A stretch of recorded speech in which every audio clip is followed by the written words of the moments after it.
নমস্কার, এটা একটা স্পেশাল ভিডিও।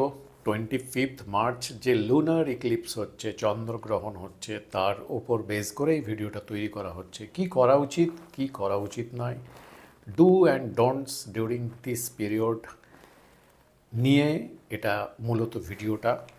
কিছু মেসেজ, কিছু প্রিকশন বলতে পারেন, কি কি নেওয়া উচিত ডিটেলসে এক্সপ্লেন করব, কি কি করা উচিত, কি কি করা উচিত নয়। Lunar eclipse as per Indian standard time start হচ্ছে 25 মার্চ 10:30 AM সকালবেলা টু 3 PM মানডে পড়ছে। এর এফেক্টটা বলছে 20 তারিখ থেকে কিন্তু কম বেশি একটু একটু করে শুরু হয়ে গেছে এবং 15 ডেজ এফেক্ট থাকে। 25 মার্চের পরেও কিন্তু এর এফেক্টটা থাকবে টিল 5 এপ্রিল পর্যন্ত কম বেশি এর প্রভাব থাকতে পারে। তীব্রতা থাকবে 25 মার্চ অ্যান্ড 26 মার্চ। লুনার ইক্লিপসে কিছু নেগেটিভ সাইড আছে। তো যারা যেসব ব্যক্তিরা ধরুন এতটা মেটেরিয়ালিস্টিক লাইভলিহুডের মধ্যে ঢোকে না এবং ইনার গ্রোথের ওপরেই মেনলি ফোকাসড থাকেন, যারা স্পিরিচুয়াল জার্নিতে আছেন, স্পিরিচুয়াল গ্রোথের দিকে কনস্ট্যান্ট ফোকাস রেখে সেইভাবে লাইফস্টাইলটা মেনটেন করছেন, তাদের ক্ষেত্রে খুব একটা ইম্প্যাক্ট পড়ে না। কিন্তু আপনি যারা সাধারণ ব্যক্তি, আমরা তো মেটেরিয়ালিস্টিক লাইভলিহুডে আছি, সবার সঙ্গে দেখা সাক্ষাৎ করতে হয়, বিভিন্ন ইন্টারাকশান করতে হয় কাজকর্মের খাতিরে, অনেক প্রয়োজনে। তো আমাদের মধ্যে বন্ধুবান্ধব বা এদের মধ্যে কিন্তু অনেক ধরনের ইগো ফ্যাক্টর কাজ করে, ইগনোরেন্স থাকে নানা বিষয়ে, ঝগড়া, কিছু কিছু আরও নেগেটিভ ব্যাপারগুলো থাকে আমাদের ভেতরের মধ্যে, যার জন্য আমাদের লাইফে কিন্তু একটু চ্যালেঞ্জেস আসতে পারে।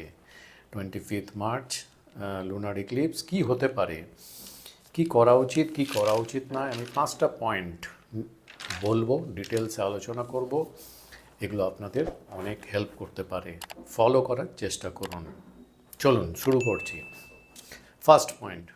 First point, during this time what happens, black magic spells যারা করে, জাদুমন্ত্র বা জাদুযন্ত্র ওপরে যেসব লোক কাজকর্ম করে সোসাইটির অনেকে থাকে কিন্তু, এবং আপনাদেরও কিন্তু বলুন আর না বলুন কিছু ইনার এনিমি কিন্তু থেকে যায় এবং আপনার কোনো দিকে প্রোগ্রেস হচ্ছে, কিছু হচ্ছে, কেউ সেটা নিতে পারছে না। আপনার পরিবারেও হতে পারে, বাইরেও হতে পারে, সোসাইটিতে হতে পারে, এগুলো কিন্তু কিছুটা থাকে। তো ব্ল্যাক ম্যাজিক স্পেলস যারা করে তাদের প্রভাবটা কিন্তু এই সময় বেড়ে যায়, অ্যান্ড এটা কিন্তু dangerous and even lead to accidental death পর্যন্ত করাতে পারে। খুব সাবধান।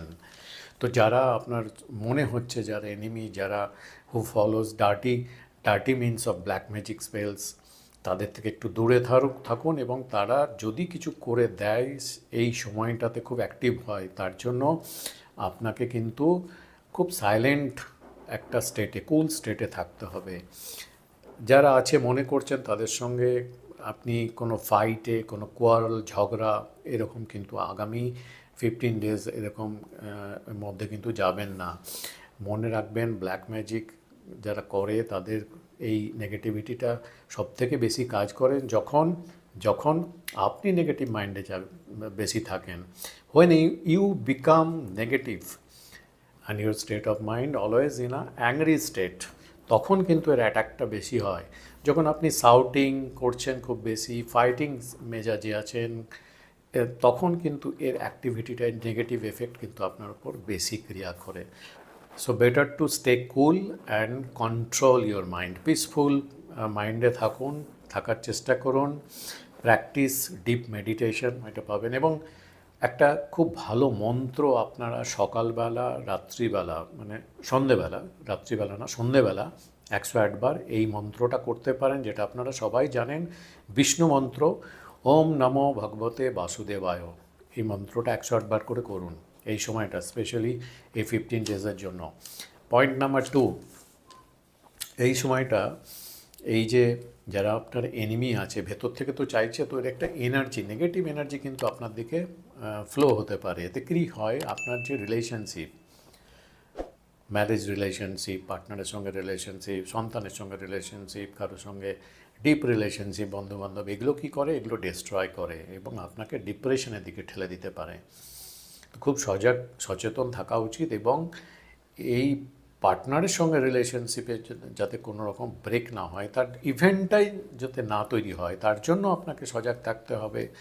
আপনাকে অফেন্সিভ কোনো ব্যাপার হার্ট করবে এরকম ব্যাপারগুলো পার্টনারের সঙ্গে যদি কমিউনিকেশনে আপনাকে বিশেষ নজরদারি রাখতে হবে এবং আন্ডারস্ট্যান্ডিংটাকে অনেক পজিটিভ মাইন্ডে রাখতে হবে। যারা যারা ডার্টি মাইন্ডে পলিউটেড মাইন্ডে জেলাসি ফিলিং করে, হিডেন এনিমি এরকম অনেক আছে, তারা কিন্তু আপনার সন্তানের সঙ্গে রিলেশন, আপনার হাজব্যান্ড, আপনার ওয়াইফের সঙ্গে রিলেশন, এগুলোর ওপর কিন্তু এর এফেক্টটা, এদের এই নেগেটিভিটির এফেক্টটা কিন্তু পড়তে পারে। তো আপনাকে ম্যাচিওর ব্রেনে থাকতে হবে। আপনার হাজব্যান্ড বলুন, আপনার ক্লোজ পার্টনার বলুন, আপনার সন্তান বলুন, যারা অ্যাসোসিয়েটেড ক্লোজ যারা, তাদের সঙ্গে খুব কুল কর্ডিয়াল ল্যাঙ্গুয়েজ ইউজ করা এবং যাতে আন্ডারস্ট্যান্ডিং বেটার থাকে সেগুলোর উপর আপনাকে ফোকাস রাখতে হবে। নাম্বার 3 পয়েন্ট কী হতে পারে দেখুন, খুব ইম্পর্ট্যান্ট কিন্তু যারা যারা দেখবেন এই সময় আপনার ওয়ার্ক প্লেসে, স্পেশালি আপনার ওয়ার্ক প্লেসে দেখবেন আপনার বস হতে পারে বা যাকে যে কোনো জায়গায় আপনি যে রিপোর্টিং করেন, কাউকে আপনি রিপোর্ট করেন, কেউ সুপারভাইজার আছে যার সঙ্গে আপনাকে কোঅর্ডিনেট করে করতে হয়, তারা কিন্তু একটু তাদের স্টেট অফ মাইন্ডটা কিন্তু একটু আপস অ্যান্ড ডাউনস থাকবে এবং দেখবেন যে এরা কিন্তু আপনাকে নানা রকমভাবে হ্যারেস করতে পারে এবং অফেন্ড হবেন এরকম কোনো ঘটনা বা এরকম কোনো বিহেভিয়ার এগুলো কিন্তু করতে পারে। তো আপনাকে থাকতে হবে কুল অ্যান্ড টেম্পারমেন্ট লুজ করার মতো ব্যাপার, ইভেন্ট হলেও যাতে নিজেকে রাখতে পারেন তার স্টেট অফ মাইন্ডটাকে নিয়ে যেতে হবে। এবং এই সময় এই সবগুলো থেকে আপনি কোনো একটা অ্যাংরি স্টেটে বা কিছু ফ্রাস্ট্রেশন ডিপ্রেশনের মধ্যে এমন ঢুকে গেলেন যে রিজাইন করে দিলেন চট করে, এটা কিন্তু করতে যাবেন না। এটা খুব সাবধান থাকবেন। কেননা এই সময় কি হচ্ছে গ্লোবালি আমি দেখছি অনেক বাঙালিরা তো অনেক জায়গায় আছে, আমেরিকাতে আছে, ফার্স্ট ওয়ার্ল্ড কান্ট্রিগুলো বলুন, ইউরোপে অনেক জায়গায় আছে, অনেক জায়গা থেকে আমার কাছে কনসালটেন্সি নেন। দেখতে পাচ্ছি যে মনে হচ্ছে এটা যে আর্টিফিশিয়াল ইন্টেলিজেন্সি, এআই এর যেহেতু অ্যাপ্লিকেশনের জন্য এখন ম্যান পাওয়ার রিডিউস সব জায়গায় কিন্তু করছে, এটা কিন্তু ডেভেলপ কান্ট্রিগুলোতে আরও বেশি দেখছি। এবং জব প্যানিক মানে ফ্রাস্ট্রেশন, এই বুঝি চাকরি চলে গেল আর নেই, এবং নানা রকমভাবে প্রেশার আসে। তো এই সময়টা আপনি কিন্তু এই ডিপ্রেশন, ফ্রাস্ট্রেশন বা নানা রকম চাপের জন্য কোনো রিজাইন করার মতো ডিসিশন নিয়ে নিলেন, এটা কিন্তু ভালো হবে না। তো এই দিকটা আপনাকে কিন্তু ফোকাস রাখতে হবে। অ্যাংরি স্টেট অফ মাইন্ড যাতে না আসে, একটু মেডিটেশন করুন, মন্ত্র চ্যান্টিং করুন এবং সিচুয়েশনকে ফাইট করুন like a soldier and handle your boss diplomatically. এটা আপনাকে করতে হবে, এখন থেকে প্ল্যান করে রাখুন। নাম্বার 4 পয়েন্ট কী হতে পারে, লুনার ইক্লিপস 25 মার্চ 10:30 AM টু 3 PM পর্যন্ত চলবে as per Indian standard time.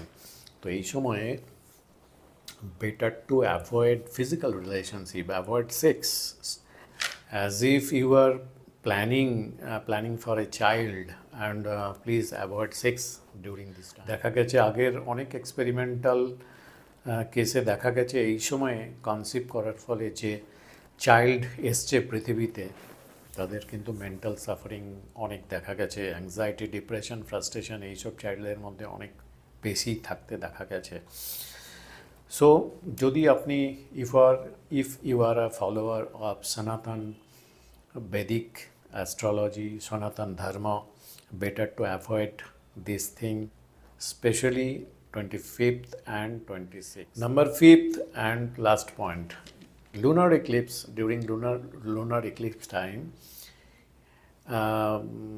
you should avoid taking food and drink. এই সময়টা এই চলাকালীন কিন্তু খাওয়াটা একদম ঠিক নয়। ফুড নেওয়া, কিছু ফুড ইনটেক করা বা কোনো ড্রিঙ্ক নেওয়া এগুলো ঠিক নয়। খুব দরকার হলে প্লেন ওয়াটার আপনি খেতে পারেন। 3টের পরে লুনার ইক্লিপস হয়ে যাওয়ার পরে আপনি আপনার লাঞ্চ খেতে পারেন। এবং বলছে এই সময়টা টেকিং বাথ মানে স্নান করাটাও কিন্তু ঠিক নয়, ইক্লিপস ওভার হয়ে গেলে আপনি স্নান করুন। তো এইসব ব্যাপারগুলো যদি আমরা আমাদের অ্যাওয়ারনেস থাকে, এগুলো যদি ফলো করি, তাহলে কিন্তু অনেক ছোটোখাটো এবং ছোটোখাটো থেকে তো বড় হ্যাপেনিংস ইনসিডেন্ট হয়, এগুলো থেকে আমরা কিন্তু অনেকটা প্রোটেক্ট থাকতে পারি। আশা করি ভিডিওটা আপনাদের ভালো লাগতে পারে, একটা আইডিয়া কী করা উচিত কী করা উচিত না। আমি তো ফলো করি এগুলো, কারণ এগুলোর কিন্তু অনেক সায়েন্টিফিক ইম্পর্টেন্স আছে, এগুলো অনেক রিসার্চে কিন্তু দেখা গেছে। যদি ভিডিওটা ভালো লাগে একটা লাইক অবশ্যই করবেন, যারা নতুন দেখছেন সাবস্ক্রাইব করে রাখুন। অনলাইন কনসালটেন্সি যদি কেউ নিতে চান, আমি ভিডিও কলিং করে বা ফোন কলের মাধ্যমে দিয়ে থাকি। আপনারা ওয়েবসাইটটা দেখতে পারেন, এখানে ডিটেলস প্রসিডিওর পেয়ে যাবেন, বা হোয়াটসঅ্যাপে মেসেজের মাধ্যমে এনকোয়ারিগুলো করতে পারেন। এখানে কোনো কল জেনারেলি অ্যাকসেপ্ট করা হয় না, সো অনুরোধ করব কেউ প্লিজ এই নাম্বারটায় কল করবেন না। তো আজকের মতো এই পর্যন্তই, নমস্কার, ধন্যবাদ।